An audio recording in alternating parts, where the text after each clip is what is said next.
Madame, Monsieur, bonsoir. Au menu de questions d'actu ce soir, dollarisation du commerce mondial et en deuxième partie, la classe moyenne marocaine face à l'inflation. D'abord, une analyse pointue de la situation du commerce mondial qui vit une réelle fragmentation. En cause, bien évidemment, ce conflit russo-ukrainien et aussi les restrictions sanitaires drastiques en Chine.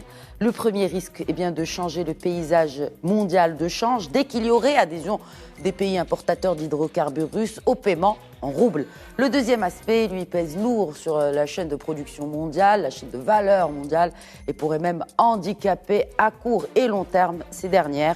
Les sanctions imposées sur la Russie affectent aussi les pays qui dépendent lourdement des matières premières russes. Et la Chine, de son côté, souffle comme un vent de panique sur le commerce mondial et sa dollarisation. Professeur Henri-Louis Védier répondra aux questions relatives à ces deux sujets géostratégiques ce soir dans l'émission. Ensuite, en seconde partie, une inflation à 4,7% selon Banque del Maghreb. Le pouvoir d'achat est bien naturellement grignoté chez les Marocains entre les riches qui peuvent absorber le choc et les couches défavorisées dont l'État promet de soutenir leur pouvoir d'achat. Eh bien, il y a un entre-deux. Les fonctionnaires, les salariés, les retraités, les auto-entrepreneurs. Ils sont beaucoup de Marocains à constituer cette classe moyenne qui représente une large frange de la population et qui intrinsèquement subit les pressions inflationnistes et peine à boucler les fins de mois. Mais que fait l'État, ou devrait d'ailleurs faire l'État pour soutenir cette catégorie? Réponse de deux experts en deuxième partie de l'émission. Mais avant, j'ai le plaisir d'accueillir par Skype depuis Paris le senior fellow au Policy Center for the New South, professeur émérite à HEC Paris. Bonsoir professeur Henri-Louis Védier, merci de vous joindre à nous dans Questions d'actu. Eh bien, bonsoir et merci de m'avoir invité. C'est toujours un plaisir de participer à votre émission. Merci, un plaisir largement partagé, professeur Védier. On va bien sûr commencer par, on ne va pas dire de l'impact de la crise russo-ukrainienne, c'est un sujet que l'on connaît bien à présent. Maintenant, est-ce que le président Vladimir Poutine a réussi à mettre assez de pression sur les pays importateurs du gaz ou du pétrole russe pour le payer en roubles? Je ne pense pas, mais je voudrais d'abord rappeler certaines règles. C'est que le choix d'une monnaie est inscrit dans le contrat. C'est-à-dire qu'au moment où vous passez un contrat, les participants se mettent d'accord sur le choix d'une monnaie. Oui. Et donc, lorsqu'il n'y a pas de nouveau contrat, et s'il n'y a pas de dénonciation des contrats, il n'y a aucune raison que les Occidentaux, par exemple, acceptent de payer en roubles. Par contre, moi, ce qui me choque, enfin, ce qui m'interroge, pas me choque, sur cette problématique, c'est le point suivant. Si les Occidentaux paient en roubles, ils perdent de l'argent. Bien naturellement. Et pourquoi payer? Sauf si, bien sûr, non, ils gagnent de l'argent. Ils ne perdent pas de l'argent, ils gagnent de l'argent. Car le rouble, par rapport au dollar, s'est déprécié considérablement.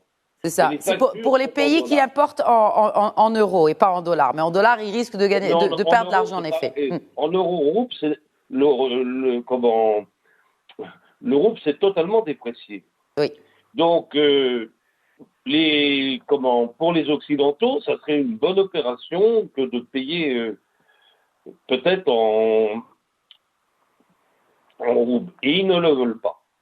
Et pour les Russes, c'est quand même une mauvaise opération que d'être payés en roubles. Et ils le veulent. Parce que moi, je considère que la décision du président Poutine, elle n'est pas d'intérêt économique, mais elle est d'intérêt politique.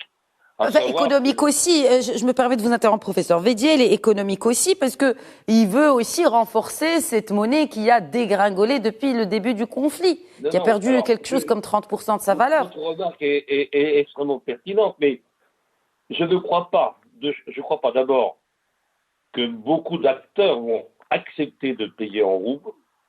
Je pense même que si le président va trop loin dans l'exigence, ça va accélérer l'Europe, par exemple, à se désengager du marché russe. Donc, ce n'est pas une bonne opération pour le président Poutine. Et la deuxième chose que je pense, c'est que le rouble, qui est déjà affaibli, va continuer à s'affaiblir compte tenu des conséquences économiques prises suite aux décisions en réaction à l'invasion. Et dernier point, et je pense aussi que le rouble sur les marchés mondiaux n'est pas une monnaie privilégiée. Le grand concurrent du dollar, mais on reviendra sur ce point, demain, c'est bien sûr le yuan chinois. Mais ce n'est pas le rouble. Alors, le rouble est une monnaie qui est acceptée par 150 millions de personnes, c'est rien à l'échelle mondiale. Et même l'euro, qui est une monnaie qui représente 500 millions, 450 millions de personnes, pèse beaucoup plus fort que le rouble sur les marchés. Donc je ne crois pas, moi, personnellement, que c'est une bonne décision pour les intérêts économiques de la Russie, parce que ça risque d'accélérer une prise de décision collective difficile des Européens pour se priver du gaz et du pétrole russe, surtout du gaz d'ailleurs, décisive de par le comportement des Allemands, et que bien évidemment, si le président Poutine poussait jusqu'à l'extrême, vous avez du gaz et vous le payez en rouble ou vous n'en avez pas, peut-être que la division qui apparaît entre Européens, eh bien, serait gommée, ça serait la meilleure opportunité pour l'Europe que d'abandonner le gaz russe. Donc je ne crois pas que c'est une bonne décision. Donc, si toutefois, n'est-ce pas, ces pays-là ont le choix de diversifier leurs sources d'approvisionnement en gaz, ce qui n'est pas le cas, en tout cas pas pour le moment.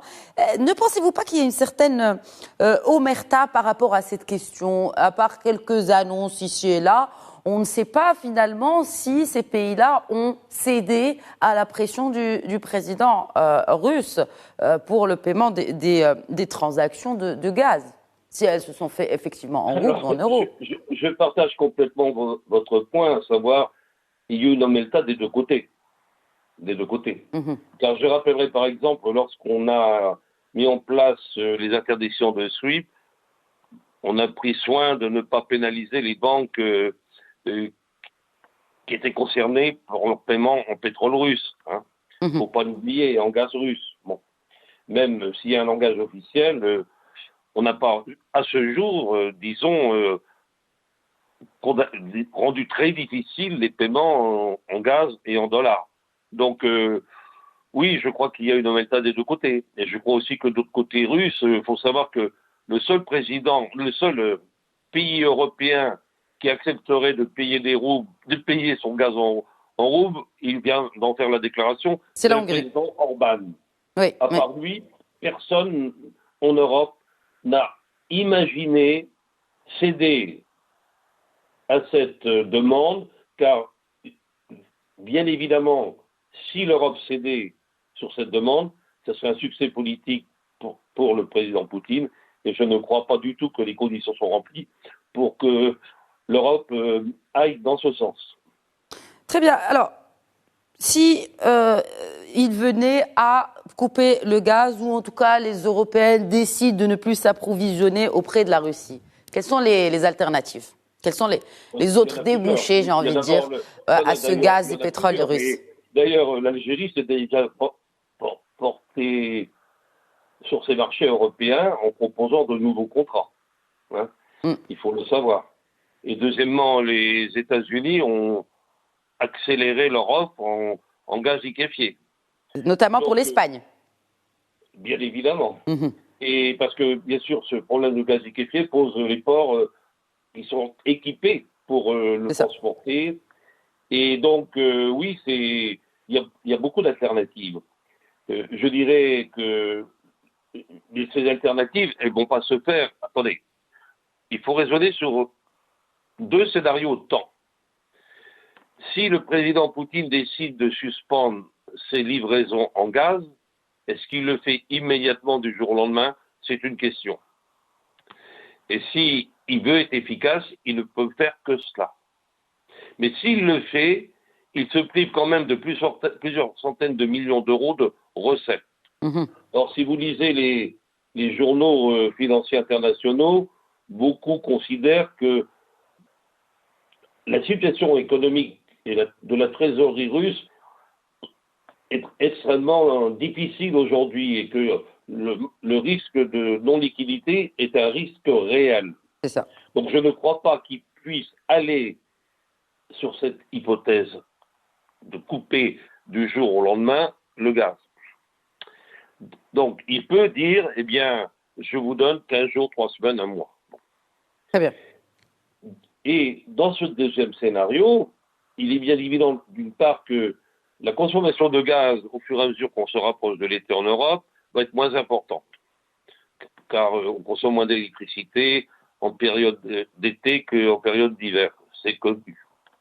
Que deuxièmement, il y a des options qui ont déjà été préparées, en particulier en Allemagne, avec la réouverture éventuelle des centrales charbon. Mmh. Et que, si vous prenez le cas de la France, nous ne sommes pas très concernés par ce marché.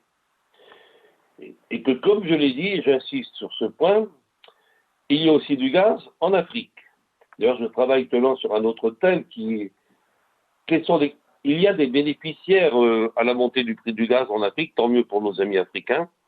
Et ce sera une opportunité pour l'Europe de nouer de nouveaux liens commerciaux avec ce continent. Donc je crois que le schéma qui est dramatisé n'est pas le bon schéma. C'est un peu comme on parle de la langue de bois chez nous, vous parlez de l'omerta, oui, c'est à peu près la même chose.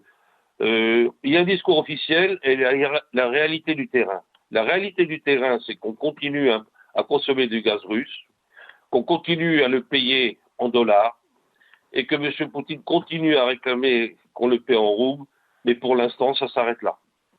Mais il n'y a pas que le gaz, il y a aussi les autres matières premières, notamment les céréales, professeur Vedier. Les céréales, c'est un autre schéma.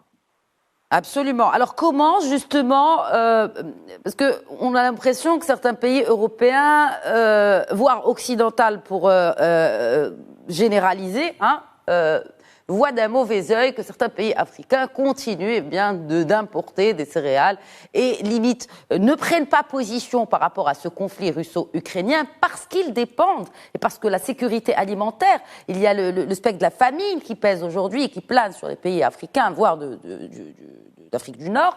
Alors, aujourd'hui, est-ce qu'il y a une alternative et est-ce qu'on peut vraiment imposer un embargo sur ces produits-là par rapport à des pays qui dépendent fortement des céréales russes, greniers d'Europe et du monde? Bien, j'ai fait récemment un papier sur ce sujet dans le cadre du Policy Center.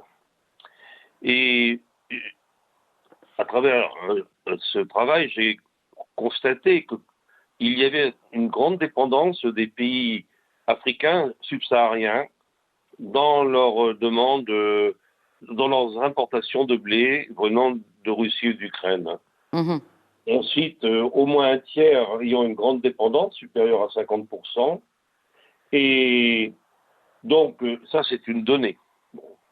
Deuxième point, dans votre question, vous avez souligné, et c'est vrai, pas le vote de soutien de l'Afrique à M. Poutine, mais une certaine neutralité. C'est ça. Elle a été interprétée parfois en Europe comme une volonté d'être en dehors des sanctions éventuelles prises par la Russie. Moi, je n'irai pas jusque-là.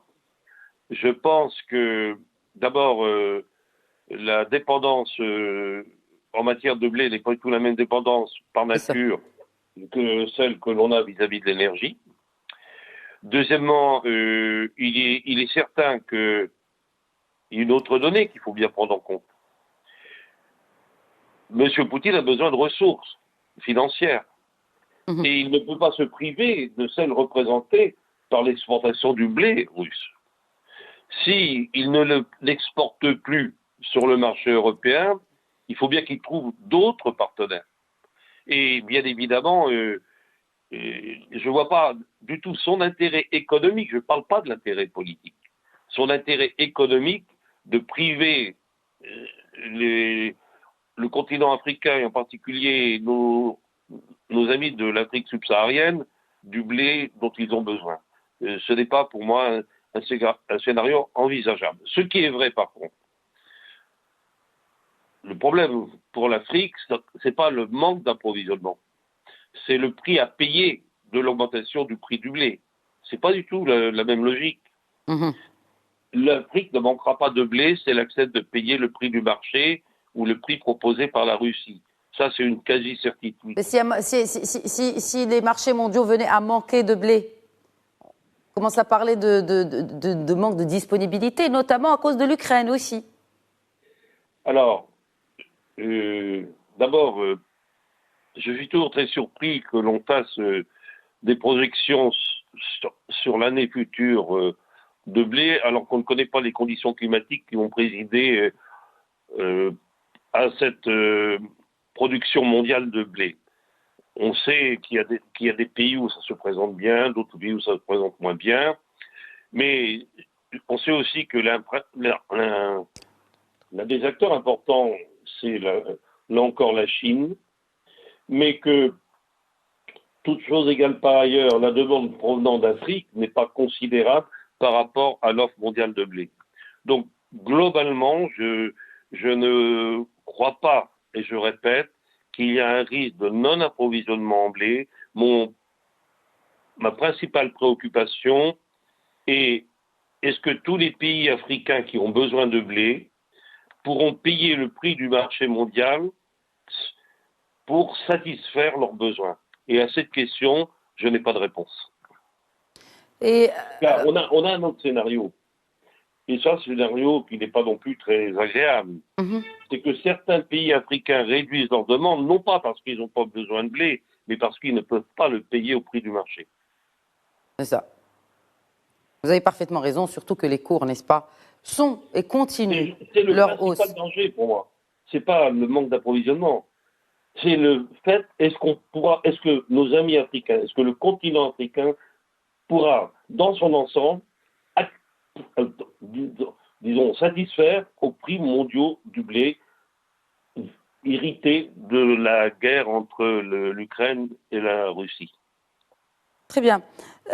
Bon, alors est-ce qu'on peut parler à présent, et vous l'avez cité tout à l'heure, quand on parlait du paiement du gaz russe en roubles, il y a aussi aujourd'hui le paiement du pétrole saoudien en yuan, en tout cas ce projet. Il y a un autre risque à cette crise russo-ukrainienne, celui sur le commerce international. Je veux juste parler, ou ne citer d'ailleurs, des termes qui ont été utilisés par l'Organisation mondiale du commerce, une fragmentation des échanges mondiaux en blocs géopolitiques. Concrètement, qu'est-ce que signifie cela? À la lumière de ce que j'ai développé un peu plus tôt dans ma question, qui fut un peu longue, je l'admets. Donc, qu'est-ce que des échanges mondiaux fragmentés? Professeur Védier. Alors, tout d'abord, il y a un acteur incontournable de ces marchés mondiaux, c'est la Chine. Or, la Chine actuellement, elle ne voit pas d'un bon œil la guerre Ukraine russe. Vous avez d'ailleurs pu remarquer que le soutien à la Russie est des plus nuancés, car la guerre Ukraine-Russie coûte déjà très cher en point de croissance à la Chine. Ça, c'est un premier point. Le deuxième point, c'est que la Chine est aussi frappée par un retour de la Covid-19.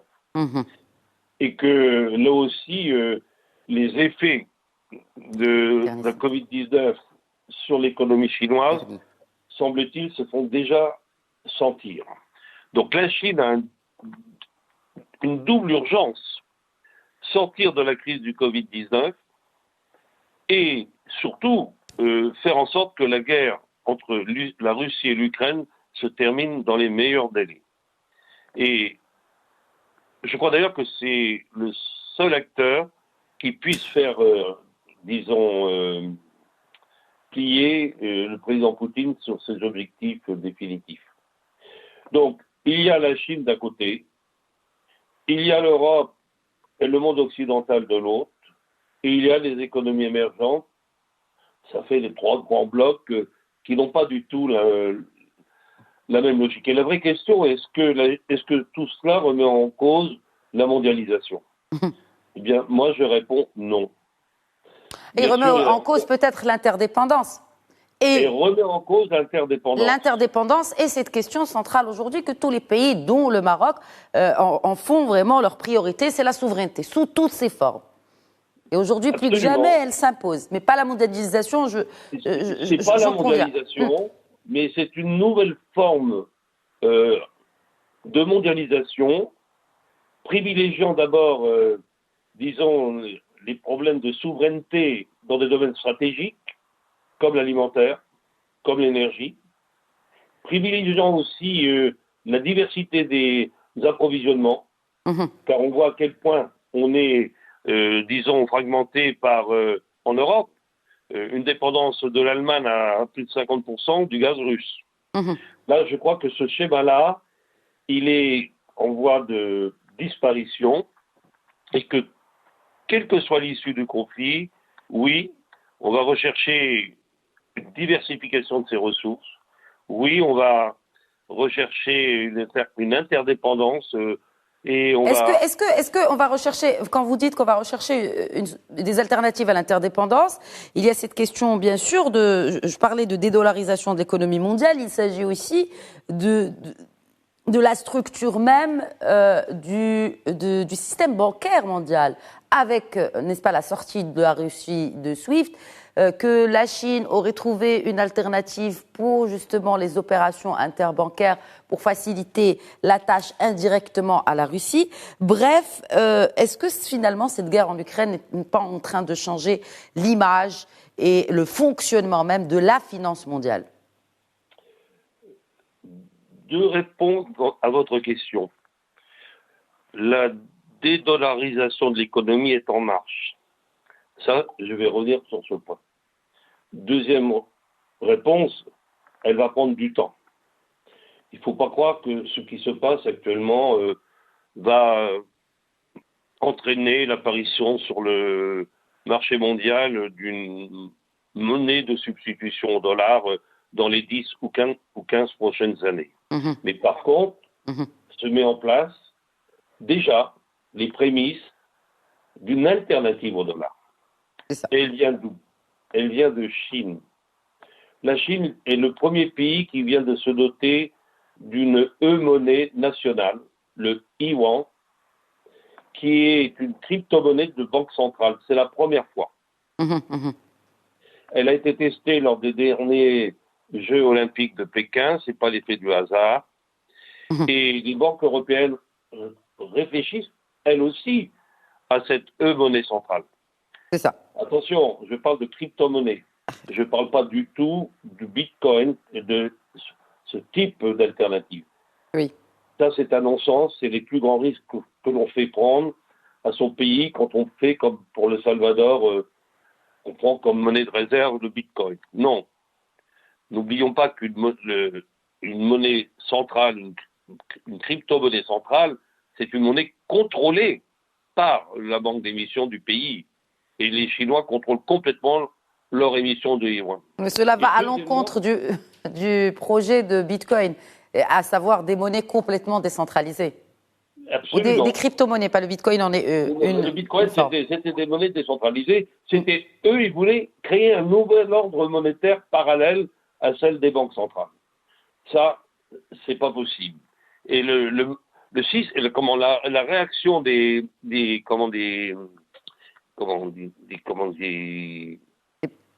Chinois, elle est très révélatrice. Les Chinois, ils se mettent déjà dans une orbite d'un pays d'1,4 milliard d'habitants, avec en plus une rampe de lancement qui est la route de la soie, où ils pourront imposer une monnaie. Je rappelle que d'ailleurs, dans leur panel de monnaies de yuan, il y a le dollar, mais il y a aussi l'euro. Très bien. Donc, c'est donc déjà un mouvement qui est en marche. Alors, est-ce que la guerre russo-ukrainienne modifie quoi que ce soit sur ce point? je pense que c'est un nouveau pavé dans la voie de la dédollarisation de l'économie mondiale, mais c'est pas l'élément central. Moi, je pense d'ailleurs une réflexion intéressante à travers le conflit ukrainien-russe, c'est que les Russes se sont tournés, ont pensé se tourner vers leur ami chinois, mais Oui. c'était à une condition, c'est que non pas on paie en roubles, mais qu'on paie en genre. Donc c'était pas non plus un très beau système pour la Russie. Hein. N'oubliez pas que les Chinois, à la limite, la Russie, ils n'en ont rien à faire. Leur véritable enjeu, ce sont les États-Unis. C'est la guerre pour une suprématie mondiale et elle passe par effectivement un nouvel ordre international monétaire où le dollar ne sera plus un dollar au roi. Très bien. Merci beaucoup, professeur Henri-Louis Védier, Senior Fellow Policy Center for the New South, professeur émérite à HEC. Merci d'avoir répondu à nos questions. C'était un plaisir d'échanger avec vous pour rappel. C'était un plaisir partagé. Merci beaucoup. Merci à vous, bonne soirée. Restez avec nous tout de suite à la seconde partie de Questions d'actu.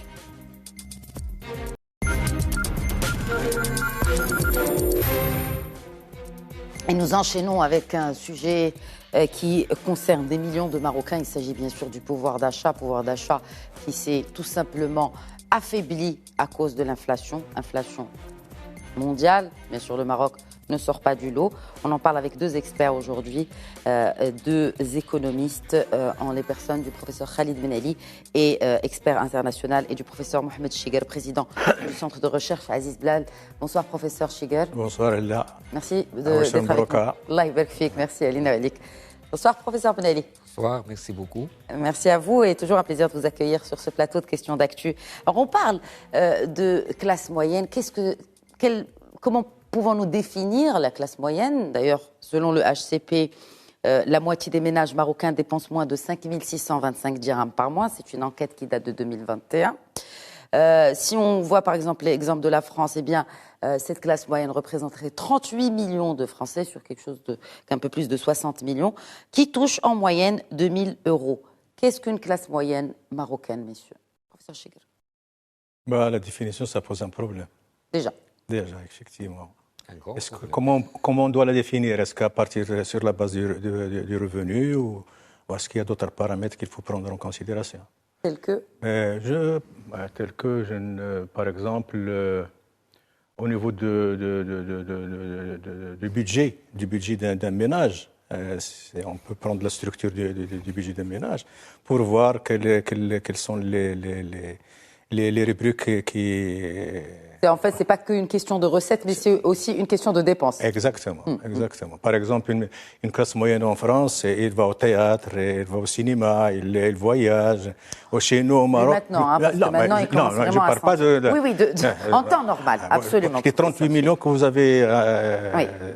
Mais au Maroc, par exemple, une classe moyenne, je ne pense pas que les Marocains, déjà, sur ce plan-là, sur le plan de la culture du divertissement, ça pose un problème. Déjà, on n'arrive pas à joindre les deux bouts. Donc, mais si on revient un peu à la définition du Haut Commissariat au Plan, moi, je considère que c'est une définition qu'il faut prendre en considération. Je reviendrai à cela. Peut-être une définition aussi, selon vous, professeur Benali, que représente cette classe moyenne en termes de population au Maroc et en termes d'économie? Alors, si vous permettez, tout d'abord, je mettrai quand même un petit accent sur la définition. De manière générale, une classe moyenne se définit comme une classe qui est comprise de par son niveau de vie, ses capacités, entre une catégorie la plus pauvre et les plus aisées. Elle est au milieu. La difficulté dont parle Chigar sont dans la délimitation, les bornes qu'on va choisir, qu'on va retenir pour délimiter cette classe. Et au fait, cette classe, ce n'est pas une classe sociale, c'est un groupe de personnes qui ont des caractéristiques communes de comportement de consommation qui sont là. Et au vu de l'histoire de la classe moyenne, de l'évolution de la classe moyenne, au départ, c'était au XIXe siècle, une confrontation entre une vision capitaliste qui cherchait à ce que la classe moyenne ou la classe des ouvriers se trouve dans le système de production, et une vision capitaliste qui visait à ce qu'il y ait une population aisée qui s'accapare de toute la plus-value de l'économie, laissant une deuxième couche, c'est-à-dire de salariés, social de salariés, qui récoltent une partie de la plus-value en fonction de travail. L'évolution par la suite, d'où elle est venue? Le développement, le management, les techniques de gestion nouvelles ont poussé maintenant les économies à s'orienter vers un nouveau mode de production, un nouveau mode de consommation, une dépendance entre un consommateur et une entreprise, parce qu'on ne peut pas travailler dilué. Et c'est là qu'apparaissent maintenant les nouvelles tendances managériales. Parce qu'en tant qu'entreprise, j'ai besoin d'une classe moyenne, mais une classe moyenne du point de vue dépenses. Est-ce que l'économie marocaine a besoin aujourd'hui de cette classe moyenne, de la bonne santé de cette classe moyenne? Bien sûr qu'elle en a besoin. Après, si elle n'est pas en bonne santé... Elle en a besoin, mais il est difficile maintenant de la reconstituer, déjà revenant à ce qui était avant 2019. Parce qu'il ne faut pas oublier que le Covid nous a révélé quoi? Nous avons 5,5 millions de familles qui ont bénéficié d'aide pendant le Covid, c'est-à-dire c'est du secteur informel, de la précarité de l'emploi. Nous avons 1 million d'assurés à la CNSS qui ont vu que leur employeur l'activité s'est arrêtée pendant le Covid et ils ont bénéficié des indemnités de l'ordre de 2000 dirhams, alors que peut-être ils touchaient des 40 000, 30 000, 25 000. Notamment dans le tourisme. Donc, là, on est devant un nouveau tableau de la classe moyenne. Passons maintenant, permettez-moi de passer à la définir. Quand on définit cette classe qui est comprise entre compris, là, je reviens à ce qu'a dit Séchiga, c'est-à-dire peut-être qu'on pourrait faire une classification en interne en fonction de maintenant, par exemple, la société qui a la possibilité d'avoir un logement. Les ménages qui ont la possibilité d'avoir un logement secondaire, d'avoir un véhicule neuf. Est-ce qu'on s'est déjà penché sur la question, sur la définition de la classe moyenne, avant de parler de politiques publiques qui sont destinées à cette classe moyenne, chose qu'on a entendue souvent, quel que soit le gouvernement.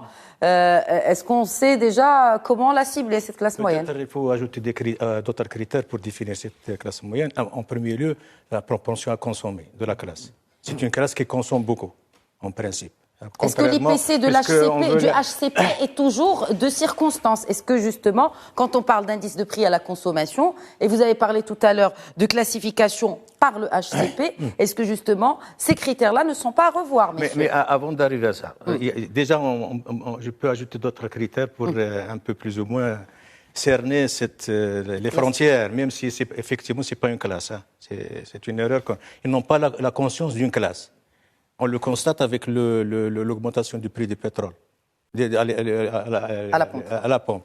Les gens, il n'y a pas cette conscience de classe. Ils subissent. Ils subissent, exactement. Pourquoi ils subissent? Parce que c'est déjà une classe opportuniste. Voilà. C'est une classe... Ça, le gouvernement l'a bien compris, puisque son porte-parole a dit aux automobilistes, assumez, vous avez une voiture, vous n'avez qu'à assumer d'avoir une voiture. Et c'est une classe opportuniste. Oui. Pourquoi? Parce que c'est une classe qui a des ambitions. Il cherche toujours à changer, j'allais dire, de statut pour devenir une classe riche. Donc il a les moyens pour plus ou moins faire face à cette situation. C'est pourquoi on voit qu'aujourd'hui, avec presque 15 dirhams le litre, les gens ne respectent pas. Continuent à mettre le plat. Continuent avec le... Absolument. Toujours par rapport à la réflexion du comportement opportuniste, si maintenant on essayons de mettre en place de décortiquer et de scinder cette classe moyenne en plusieurs catégories. Donc on aura une première catégorie, un niveau de revenu donné, une seconde et peut-être une troisième ou une quatrième à des niveaux Est-ce qu'on peut avoir une idée sur ce niveau de revenu, justement? Bon, le niveau de revenu tel qu'il est fixé par le HCP, je crois c'est de l'ordre entre 2810 et 6736 selon les chiffres de 2014. Donc nous sommes à 51,1% de la population selon le HCP. Et puis, c'est à peu près 20 millions. Mais quand on va vision Banque mondiale, on est à 80%, parce que la borne inférieure, elle est un peu plus basse, 1446. Et puis, il y a des nouvelles tendances maintenant qui s'installent, c'est des gens qui disent que la classe moyenne, c'est à partir de 10 000 dirhams de revenus et plus. Donc, dans cette tendance-là, et quand on essaie de scinder cette population en termes de revenus, la population à revenus inférieurs essaie par tous les moyens, par un comportement opportuniste, comme l'a signalé Sichiker, d'éviter de tomber dans la classe pauvre. Et la classe qui est au milieu, d'aller vers la classe qui est plus aisée. Donc on a toujours une notion d'ascension, une notion d'aller plus loin. Mais revenons toujours au fois, parce que finalement, en tant que ménage, je dispose d'un revenu, un salarié, d'un niveau de revenu donné. Ce revenu, je le consacre à la consommation et à l'épargne, s'il y a possibilité d'épargner. Mais passons en revue les dettes et des ménages, que ce soit la consommation, l'immobilier, l'acquisition. Vous allez trouver que dans la composition du revenu, on a la consommation, on a l'épargne qui tend à s'affaiblir. La note du HCP restant, c'est 4,1%. Et puis nous avons le financement par les dettes qui est en train d'augmenter. Deuxième chose, quand on parle d'un niveau, les économistes et les chercheurs qui tablent sur un niveau de 10 000 dirhams et plus, parce que nous avons dans notre société, les ménages supportent beaucoup de charges supplémentaires. À noter par exemple le 45,8% de dépenses directes des ménages pour les soins de santé. Et donc c'est là c'est ce qui fait aujourd'hui que dans ce contexte où on est que face à une classe moyenne, en période de crise, il est très soumise au contexte et aux impacts de la crise. Qu'est-ce que c'est la crise ? Depuis 2008, nous assistons à ce phénomène. Je crois que le Covid nous a donné de grands enseignements sur les impacts actuels et les impacts futurs et sur les nouvelles perspectives et les enjeux de la classe moyenne. Si je peux ajouter quelques éléments sur ce plan-là. C'est une classe, paradoxalement, qui supporte le coût de toutes les réformes. Contrairement à la classe qui paye des impôts. Et sur le plan impôt, n'importe quelle réforme. Aujourd'hui, ce qu'on voit avec l'inflation, c'est une autre manière pour les gens. Par exemple, si je prends les hydrocarbures, si le prix a augmenté, c'est parce que les producteurs veulent quand même récupérer le manque à gagner. Qu'ils ont perdu pendant. C'est pour ça qu'ils veulent pas. Vous parlez des pays producteurs de pétrole. Mais même on peut appliquer la chose, même aussi au Maroc, certains producteurs qui ont augmenté comme ça le prix de leurs produits, c'est essentiellement pour récupérer ce manque à gagner. Deuxième élément qu'il faut prendre en considération, c'est que lorsqu'on parle de revenus, il faut relativiser.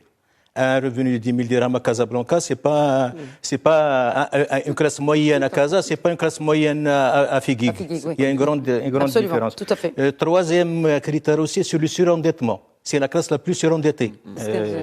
Et puis, un autre élément qui me paraît très important, généralement, c'est une caisse de sécurité ambulante.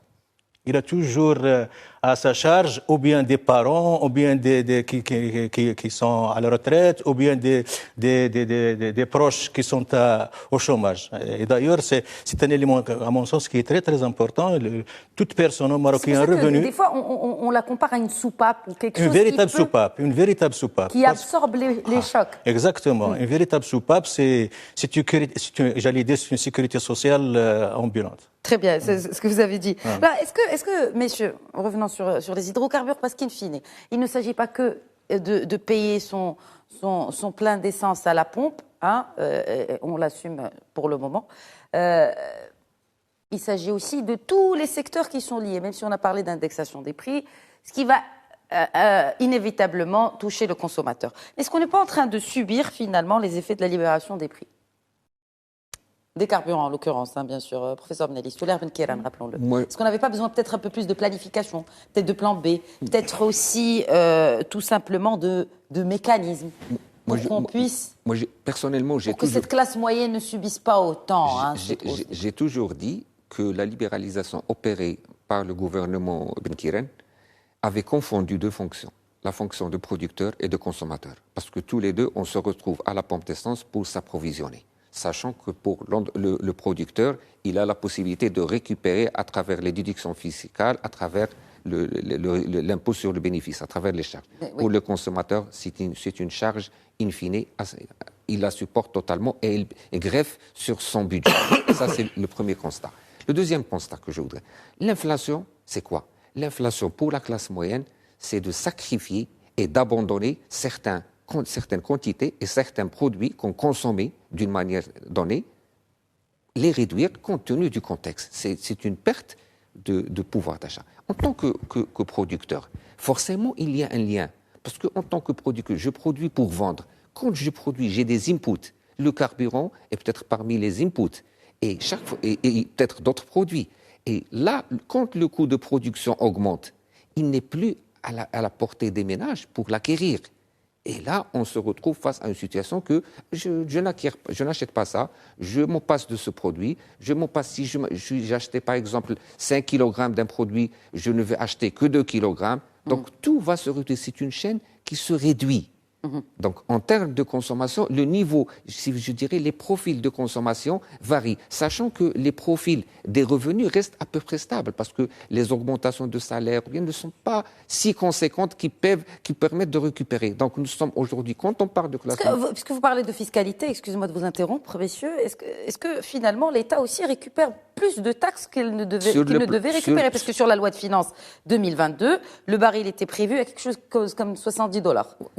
Sur le plan fiscal, je suis tout à fait d'accord avec vous que pour les carburants, l'État est en train de récupérer, la part consacrée à la TVA est en train d'augmenter, plus la TIC. Donc l'État... Ce sont deux taxes. Mais la logique...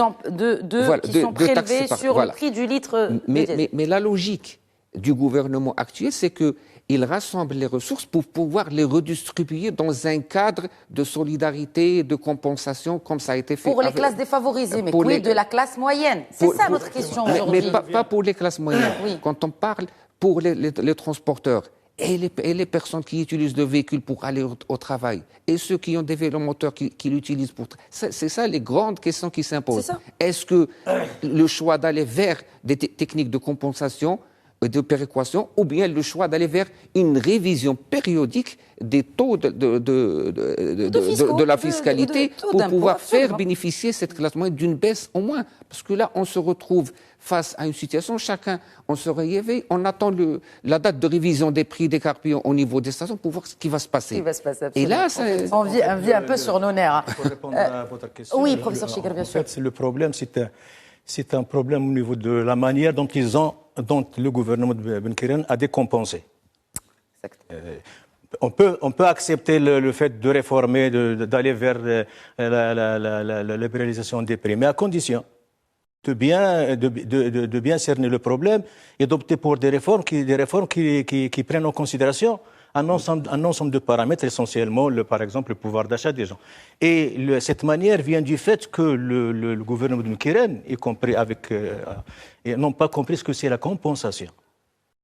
Ils ont pris la compensation comme beaucoup plus une subvention. La compensation n'a jamais été créée pour subventionner. La compensation, c'était un système composé d'un ensemble de produits. Et ces produits, les produits excédentaires, compensent les produits déficitaires. Et il a été créé pour développer, pour industrialiser le pays. Et en contrepartie, soutenir le pouvoir d'achat des gens. Il n'a jamais été créé pour les pauvres. C'est une erreur monumentale. Et lorsqu'on n'arrive pas à bien saisir, donc il fallait réformer la compensation de l'intérieur. Parce que le problème de la compensation, d'ailleurs, le problème remonte à exactement 1986, avec la réforme fiscale. Lorsqu'on a taxé les produits pétroliers. Vous savez qu'actuellement, les produits pétroliers sont taxés entre 35, quelque chose % et 43%. C'est-à-dire que l'État, actuellement, il a intérêt à ce que le prix continue à augmenter. C'est ça, donc l'État empoche quand même 40% des 14 dirhams, c'est ça qu'on paye à la pompe? Oui. OK. Et l'État a déjà fait une économie de 35 milliards au niveau de chaque année avec la décompensation, mais en même temps, maintenant avec l'augmentation, il est en train de renflouer les caisses Alors, renflouer les caisses, oui, et si ça devait être redistribué, est-ce qu'on n'est pas, par exemple, comme ce qu'a fait, par exemple, pour prendre l'exemple du gouvernement français, même si, voilà, ce n'est pas l'exemple à suivre, mais en tout cas, il y a une partie des taxes qui sont d'habitude encaissées, juste comme 15 centimes d'euros, qui sont reversées aux familles sous forme de chèques. Mais comment aider? Est-ce qu'il faut alors, comment aider cette classe moyenne? Parce qu'il nous reste un peu moins de 10 minutes dans l'émission, messieurs. Comment aider cette classe moyenne? Est-ce qu'il faut baisser la fiscalité? Est-ce qu'il faut aider à travers d'autres mécanismes? Quelles sont les politiques publiques à mettre en place? Est-ce qu'il y en a déjà dans le programme gouvernemental? À mon sens, il faudrait revoir à la baisse directement chez nous le taux de la TVA pour certains produits. Si c'était 17 ou 15 de 2 points, juste pour réduire un peu cette tendance. Mais permettez-moi quand même de faire... C'est que, personnellement, j'estime que l'opportunisme politique des gouvernements est très dangereux pour les politiques publiques. Pourquoi? Parce qu'au moment où le gouvernement Benkiran a procédé à la décompensation, les prix des pétroles baissaient. Et on savait très bien que pendant 5 ans ou 6 ans, ça allait baisser. Logiquement, si demain, les prix augmentent à un niveau insupportable pour les Marocains et qu'on serait appelé, par exemple, à se déplacer par d'autres moyens autres que nos véhicules, chercher d'autres moyens. Est-ce que nous avons suffisamment de moyens de transport pour absorber la demande sur les transports publics? Et là, peut-être il va naître toujours des gens qui s'enrichissent en marche, c'est le transport clandestin, des gens c'est-à-dire des intermédiaires, des gens qui en profitent de ces situations. Alors maintenant, logiquement, la tendance à subventionner les transporteurs pour ne pas répercuter les prix, il y a des catégories qui ne sont pas bénéficiaires, et si demain les prix du carburant vont au-delà d'un certain niveau, le deuxième niveau, c'est qu'il faudrait d'urgence chercher à trouver comment approvisionner nos stocks. C'est-à-dire que le dossier La Samir doit trouver une solution parce que disposer de 26 jours de stock, c'est difficile. Alors que la loi... On devait avoir 60. Impose 60 jours. Alors, on n'est jamais arrivé à ces 60 jours. Voilà, mais nous sommes mais dans une tendance normale, on est tranquille un peu sur les marchés, ça fluctue, bon, $5 de moins, $5 de plus. C'est grave quand on dit qu'on a un stock de 26 jours? Bien sûr, c'est grave. Pourquoi une annonce? Moi, je demande aussi le timing. C'est quoi le rôle d'un stock? Quand on a un stock, c'est qu'on stocke quand les prix sont bas et on les fait ressortir lorsque les prix augmentent pour garder un certain niveau. Maintenant, nous sommes face au marché international. Oui, mais cela dit, le prix à la pompe est déjà indexé au marché international. Il est indexé. Mais maintenant, il y a les charges d'approvisionnement, parce que plus la crise ukraino-russe va durer, plus il y aura un impact sur les chaînes d'approvisionnement, sur les chaînes de transport international. Et là, c'est des coûts en plus. Donc, ces coûts-là vont se répercuter directement sur le consommateur. Direct. C'est lui le consommateur final. Quand on parle de consommateurs, ce sont tous les consommateurs. C'est les ménages. Il ne faut pas faire la distinction entre les consommateurs. Moi, je parle de tout le monde. C'est la classe moyenne, y compris. Mais la classe moyenne va perdre le privilège d'être une manne de sécurité. Ce privilège, ils sont en train de s'effriter. Compte tenu, parce que les capacités dont elle disposait pour faire ce rééquilibrage ne sont plus du même niveau. Professeur Chiger. En principe, pour moi, ce qu'il faut faire, il faut tirer les leçons de la Covid-19 et de la guerre de la Russie et l'Ukraine. Pourquoi? Déjà, il faut penser à une autosuffisance concernant certains produits. Par exemple, je prends le blé. Je me demande... Il nous faut une émission de 4 heures sur ce sujet. Je passe rapidement. Donc là, c'est-à-dire revoir notre stratégie agricole. Voilà, vous l'avez dit d'une manière très claire et très nette. Il faut revoir sur le plan de certains produits aussi industriels, il faut s'industrialiser. On n'a pas le choix, il faut s'industrialiser. Si on veut vraiment développer la classe moyenne, et c'est par l'industrialisation. Aujourd'hui, le taux de chômage des diplômés est beaucoup plus important que le taux de chômage des personnes qui n'ont aucun niveau de scolarité. 59% des salariés ils n'ont aucun niveau. D'accord? Donc, il faut penser. Mais en même temps, il faut réfléchir à autre chose. Par exemple, la Banque Maghreb, quelle est sa mission principale? C'est le régulateur. De quoi? C'est Comme une l'inflation, banque centrale. maîtriser l'inflation. Oui. Est-ce qu'il maîtrise l'inflation? Mais est-ce qu'il a les moyens de maîtriser Là, cette inflation? je vais arriver à ça. Oui. C'est ça ce que je veux. Si je prends les causes de l'inflation, ils sont 7 ou 8 causes. Une seule cause relève de Banque al Maghreb, c'est l'augmentation excessive de la masse monétaire. Là, il peut agir. Mais pour le reste, il ne peut rien faire. Donc, il serait souhaitable de revoir ses priorités. Au lieu de mettre l'accent sur l'inflation, mettre l'accent sur le chômage. Donc, et là aussi, il faut revoir. C'est une occasion. Je crois que la Covid et la guerre russo-ukrainienne, c'est une occasion pour revoir beaucoup de choses. Deuxième élément, dire comment l'État est en train de renflouer cette caisse. Pour demain, il va faire une redistribution. Je ne suis pas tout à fait Alors, il faut convaincu. augmenter les salaires. Hein? Peut-être Non, que il faut tout simplement, aussi. pour moi, par exemple, puisque les hydrocarbures, c'est l'élément le plus important qui a un impact sur le reste, il faut se mettre d'accord sur une chose très simple. Dire, on va fixer un prix seuil ou un prix plafond. Au-delà de ce prix, l'État doit réduire ses taxes et les sociétés doivent réduire leurs marges. Par exemple, je fixe le seuil à 9 dirhams pour, par exemple, le gasoil. On par en exemple. est loin, hein? Non, on peut revenir. est loin de la période de 9 dirhams. Là, on va revenir à cette période d'ici quelques mois. On l'espère. C'est sûr. Dire que c'est 9 dirhams. Là, à ce niveau-là, l'État peut toujours profiter de ces 35% de taxes. Mais lorsqu'on dépasse, et les distributeurs ils garderont leur marge, mais lorsqu'on dépasse les 9 dirhams, il faut réduire. À ce moment-là, l'État doit faire un petit effort, réduire les taxes et demander aux sociétés de réduire un peu leur marge. D'accord? Mais en même temps, il faut faire jouer au Conseil de concurrence son rôle. Et ainsi que le contrôle des prix. Il y a une autosaisine. Et d'ailleurs, une des raisons, plutôt des prérogatives du Conseil de la concurrence, c'est effectivement de conseiller le gouvernement. Mais il faut que ce dernier le saisisse. Or, qu'il n'y a pas eu de saisie malgré la flambée des prix. Il n'y a pas eu de saisie auprès du Conseil de la concurrence qui a fait une autosaisine par rapport à faire une enquête justement sur la flambée des prix et sur l'enquête, les marges et la concurrence. Essentiellement au niveau des ententes. Oui. Essentiellement. Et puis, il faut réduire la chaîne de distribution. Il faut la réduire. Par exemple, le nombre d'intermédiaires qui intervient pour faire acheminer un produit d'un lieu A vers un lieu B.